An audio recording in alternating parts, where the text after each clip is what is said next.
اچھا یہاں پہ اب ایک اور چیز جو بڑی امپورٹنٹ ہے کہ کتنے دن کے لیے جائے تو وہ مسافر ہوگا. وہ صحیح بخاری میں ہے کہ 19 دن کا نبی علیہ السلام 19 دن سے کم کا جب قیام کیا کرتے تھے یا 19 دن کے برابر اور اس سے زیادہ نہ ہوتا تو نبی صلی اللہ علیہ وآلہ وسلم نمازوں کو قصر کیا کرتے تھے. حنفیوں کے نزدیک 15 دن ہے. 15 دن والا قول بھی جامعہ ترمذی میں بلا سند ہے، لیکن مصنف ابن ابی شیبہ میں، مصنف عبد الرزاق میں موجود ہے کہ عبداللہ ابن عمر اگر 15 دن کے لیے کہیں جاتے تو وہ اپنے آپ کو مقیم تصور کرتے، 15 دن سے کم کو وہ مسافر سمجھتے تھے. 15 والی بھی بات ہے، 19 دن والی بھی ہے. بہرحال 15 دن بھی بہت ہے. جو لوگ ہر ویکینڈ پہ گھر واپس آتے ہیں، ایون 2 ویکینڈ کے بعد بھی ہیں، تب بھی وہ سب کے نزدیک مسافر ہیں. اور اس میں جو ڈرائیور ہیں جو روزانہ واپس آ جاتے ہیں، وہ دوسرے شہروں میں جاتے ہیں، وہ روزانہ نماز قصر بھی کریں، نماز جمع بھی کریں، آسانی ہے. اس طرح باہر کے ملکوں میں جو سب ویز کے اندر لوگ اتنی ٹریولنگ کر کے جاتے ہیں، وہ نمازوں کو جمع بھی کریں اور قصر پڑھیں. وہ اس کی یعنی کتنا وہ فاصلہ ہونا چاہیے وہ میں اینڈ کے اندر یعنی ڈسکس کرتا ہوں. ابھی تو میں اس کو ڈسکس کروں کتنے دن کے لیے، تو وہ تو 1 دن کے لیے گئے ہوتے ہیں، واپس آ جاتے ہیں. اس طریقے سے ایک بندہ کراچی سے چلا اور اس نے پشاور جانا ہے، راستے میں 10 مہمانوں کے گھر اگر وہ 10 دن بھی رکتا جائے، ہر جگہ ہی وہ قصر نماز پڑھتا چلا جائے گا، کیونکہ الٹیمیٹلی تو اس نے وہاں جانا ہے، تو وہ مسافر ہے. تو ڈرائیور ہو، اسٹوڈنٹ ہو، ہاسٹل میں رہ رہا ہے اور ہر ہفتے یا 2 ہفتے بعد واپس آ جاتا ہے، تو یہ نہیں ہے کہ اب وہ مقیم ہو گیا وہاں پہ. بے شک وہ 5 سال کے لیے گیا ہے، لیکن ہے تو غریب الوطن ہے نا، اس لیے تو گھر واپس آتا ہے. ہاں جس دفعہ وہ 15 دن یا 19 دن سے زیادہ رکتا ہے، اس دفعہ وہ پوری نماز پڑھ لے. عام دنوں میں وہ مسافر بھی، ہاسٹل کے اندر جو اسٹوڈنٹس ہیں وہ قصر نماز ہی پڑھیں گے. یہ ساری وہ چیزیں جو لوگ پوچھتے ہیں، پریکٹیکلی ہم بھی اس سے گزرے تو ان کے لیے آسانی ہے. باقی اگر کیٹاسٹرافک کنڈیشن ہو تو پھر آپ بے شک 6 مہینے تک پڑھیں. سن کبرا البئی حکیم میں آتا ہے، عبداللہ ابن عمر کہتے ہیں کہ ہم آذربائیجان کی جنگ کے لیے، رشیا کی جنگ کے لیے حضرت عثمان کے دور میں جب گئے تو ہم نے 6 مہینے تک قصر نماز پڑھی ایک جگہ، کیونکہ برف باری شروع ہو گئی تھی. تو آج کل کرتے 6 مہینے گزر گئے. ان کی نیت تو وہاں رکنے کی نہیں تھی نا، آج برف باری رکے تو ہم چل پڑیں گے. تو اس طرح اگر کسی کی پوری زندگی بھی گزر جاتی ہے، اس کی نیت نہیں تھی رکنے کی، بھائی کل صورتحال، یا کوئی بندہ یہاں سے گیا ہے کسی مریض کے پاس تیمارداری کے لیے ہاسپٹل کے اندر، اور یہاں سے اس کی نیت تھی کہ 2 دن بعد جان چھوٹ جائے گی، ڈاکٹر کہتے ہیں نہیں جی 2 دن اور لگ جائیں گے. اس طرح 2 دن 1 دن کرتے 1 سال بھی وہ وہاں پہ رہے، وہ حالت خوف میں بھی ہے، حالت سفر میں بھی ہے، وہ قصر نماز پڑھتا رہے تو اس کے اوپر کوئی گرفت نہیں ہے. یہ حدیث ثبوت ہے اس بات کے الحمدللہ. اب آ جائیں وہ مسافت کتنی ہو، تو صحیح مسلم میں ہے 3 فراسخ یا 3 فرسخ کہہ لیں آپ، جمع فراسخ، جو 9 میل بنتا ہے، عربک 9 میل. یہ میل کا لفظ عربی میں ہے، یہ مائل جو آیا نا یہ عربی سے انگلش میں آیا ہے، بیسیکلی یہ عربی کا لفظ ہے. اور وہ آلموسٹ آپ بہت کھلے دل سے بھی لگائیں نا تو تقریباً 2 کلومیٹر بن جاتا ہے 1 میل. ویسے تو 2 سے کم ہی بنتا ہے، 1.7 کے قریب بنتا ہے، لیکن بہت موٹا بھی لگا دیں تو 9 میل کا مطلب ہے 18 کلومیٹر، یا راؤنڈ آف کر لیں 20 کلومیٹر کا جب سفر ہے شہر سے باہر، پھر مسافر ہوں گے. اب کراچی میں تو آپ 40 کلومیٹر بھی سفر کریں شہر کے اندر ہے، مسافر نہیں ہوں گے. شہر سے باہر نکلنا شرط ہے، شہر کے اندر بندہ مسافر نہیں ہوتا، چاہے 2 گھنٹے گھومتا رہے. ٹھیک ہو گیا. صحیح بخاری میں 48 میل کا بھی ذکر موجود ہے جو کیلکولیشن کے بعد آتا ہے، اور وہ عربک میل ہے. وہ تقریباً 72 کلومیٹر کیلکولیٹ کرتے ہیں دیوبندی، اور بریلوی اس کو کیلکولیٹ کرتے ہیں 92 کلومیٹر اگر وہ عربک میل کے اعتبار سے دیکھا جائے. تو اس کے لیے ان کے پاس کوئی دلیل نہیں ہے اس حوالے سے کہ وہ 48 میل کا جو قول ہے، تو ظاہر ہے کہ اگر صحیح مسلم میں آیا کہ 9 میل کے اوپر آپ کر سکتے ہیں تو 48 میل میں بھی کر سکتے ہیں. یعنی جہلم سے اگر کوئی شخص لاہور جا رہا ہے تو مسافر ہے، کراچی جا رہا ہے تو مسافر ہے، تو ملتان بھی مسافر ہی ہوگا، کیونکہ کراچی سے تو پہلے ہی آتا ہے نا وہ، اور لاہور کے بعد آتا ہے، تو وہ اس کے اندر ہی شامل ہے. اس میں کوئی ایشو نہیں ہے. لہذا اس کے بارے میں کوئی واضح چیز نہیں ہے. شہر سے باہر نکلیں اور آپ اپنے آپ کو مسافر سمجھ رہے ہیں تو مسافر ہیں.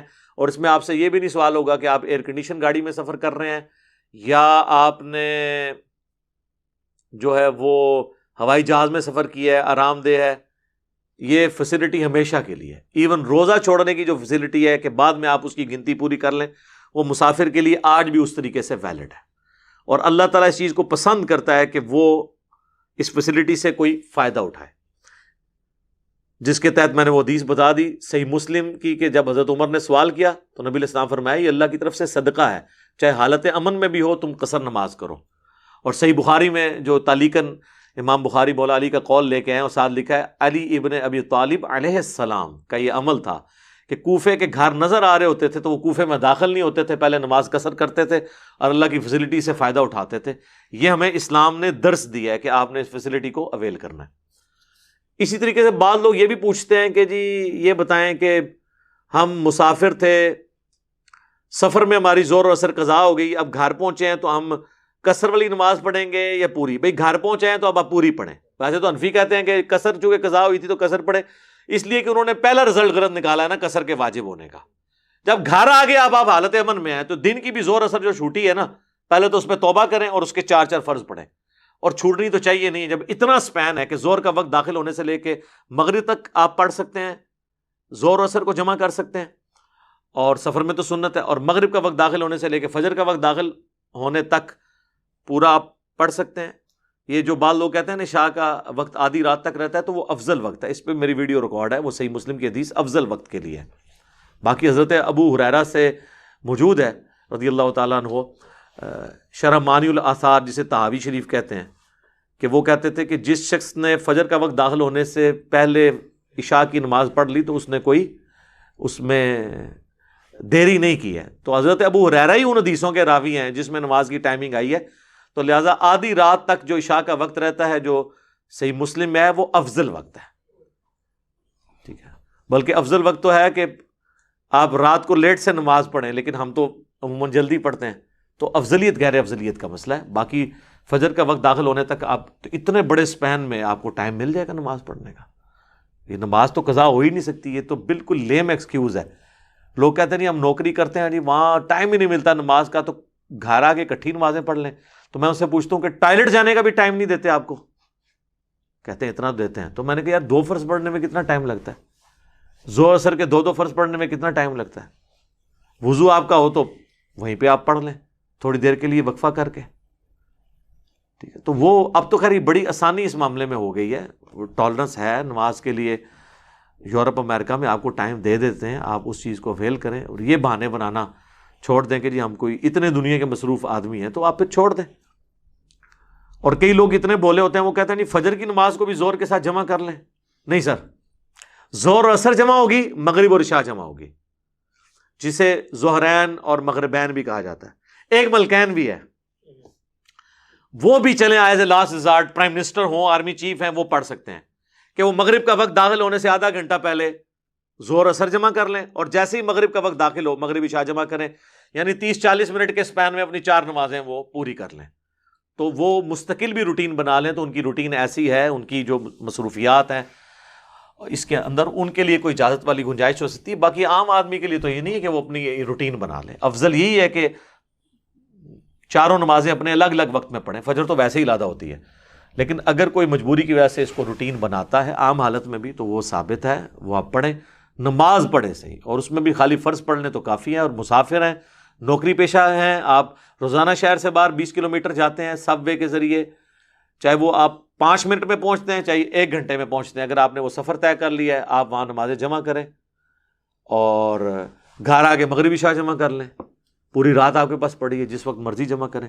تو یہ دین میں وہ آسانی ہے. اور میں آپ کو بتاؤں یہ سب کانٹیننٹ میں ایشو ہے، ادروائز آپ عرب ملکوں میں سفر کریں، یہ جب لوگ حج عمرے کے لیے جاتے ہیں تو وہ تو ڈرائیور ٹرینڈ ہیں، وہ آپ کو جب زور کے وقت گاڑی مکے سے مدینے کے لیے چلتی ہے نا، یا مدینے سے مکے کے لیے، تو وہ ڈرائیور کہہ دیتا ہے کہ بھائی زور اثر جمع کرو، اب میں رات کو جا کے گاڑی روکوں گا، کیونکہ سنت یہی ہے. پھر رات کو بھی پھر جا کے وہ عشاء کے وقت میں روکتے ہیں اور کہتے ہیں آپ جمع تاخیر پڑھ لو مغرب اور عشاء. وہاں کی روٹین ہے، ان کو پتا ہے کہ ادھر تو نماز جو ہے نا اتنی بڑی انہوں نے دماغ کے اوپر سوار کی ہوتی ہے، گاڑیاں رکوا رہے ہوتے ہیں، ہم خود رکواتے رہے. اور پاکستان جیسے ملک میں ایک بندہ فیملی کے ساتھ پرائیویٹ سفر کر رہا ہے ویگن کے اندر یا بس کے اندر، اور آپ گاڑی رکوائیں نماز کے لیے، تو آپ تو سب لوگوں کو تھریٹ پہ لگا رہے ہیں کہ وہ کوئی ڈاکو لوٹ لیں گے، ان کو گاڑی چلنے دیں. تا وقت ہے کہ آپ کسی مین سٹی میں نہ پہنچ جائیں، وہاں جا کے نمازیں جمع کریں. 5 منٹ بعد گاڑی رکوانے کا کوئی تک ہی نہیں بنتا. نماز قضا ہو ہی نہیں سکتی. اتنا لمبا سفر کس نے کرنا ہے کہ 6-7 گھنٹے گاڑی ہی نہیں رکے گی. یہاں لوگ 1.5 گھنٹے کے سفر میں گاڑیاں رکوا رہے ہوتے ہیں. بھائی گھر جا کے پڑھ لینا، مغربی عشاء جمع کرنا، پوری رات پڑی ہوئی ہے. زور اثر ہے تو زور کے ساتھ ہی اثر پڑھ کے نکلو. گاڑیاں رکوا رہے ہوتے ہیں اور پھر اتنی بڑی ٹینشن میں لوگوں کو ڈالتے ہیں صرف دینی مسئلہ نہ پتہ ہونے کی وجہ سے. بارہ میرا الگ سے ایک کلپ ہے، نمازوں کو جمع کرنا حرام سوالیہ نشان، وہ آپ دیکھ لیں تو انشاءاللہ آپ کو یہ معاملہ کلیئر ہو جائے گا. اللہ تعالیٰ سے دعا ہے جو حق بات میں نے کہی اللہ تعالیٰ ہمارے دلوں میں راسخ فرمائے. اگر جذبات میں میرے منہ سے کوئی غلط بات نکل گئی اللہ تعالیٰ ہمارے دلوں سے اسے دھو دے، ہمیں معاف بھی فرما دے، ہمیں کتاب و سنت کی تعلیمات پر عمل کر کے دوسرے بھائیوں تک پہنچانے کی توفیق عطا فرمائے. سبحانک اللہم و بحمدک اشہد ان لا الہ الا انت استغفرک و اتوب الیک وما علینا الا البلاغ المبین. جزاکم اللہ خیر.